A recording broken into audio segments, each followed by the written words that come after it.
নমস্কার বন্ধুরা, চলে এসেছি ছোটো একটি ব্লগ নিয়ে। আজকের ব্লগটা কিন্তু পুরীর জগন্নাথ দেবের ভোগ সম্পর্ক নয়। ভোগ সম্পর্কে মোটামুটি সবাই সব কিছু জানে, আলাদা করে কিছু বলার নেই। আজকে আমি শেয়ার করতে চলেছি 2016 সালে চিনির বাবাই আর আমার সাথে ঘটে যাওয়া একটি ঘটনা নিয়ে।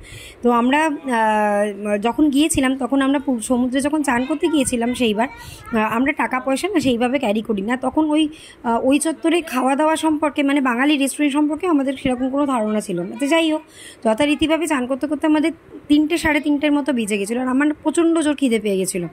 তো ওখানকার যে মিষ্টিওয়ালাগুলো থাকে, আমরা সবাইকে রিকোয়েস্ট করেছিলাম যে দাদা, আমাদের তো মোটামুটি স্নান হয়ে গেছে, আপনারা মিষ্টিটা দিন, আমাদের সাথে চলুন, গিয়ে টাকাটা হোটেল থেকে নিয়ে চলে আসবেন। তা ওনারা কেউই বুঝতে পারলেন, রাজি হয়নি।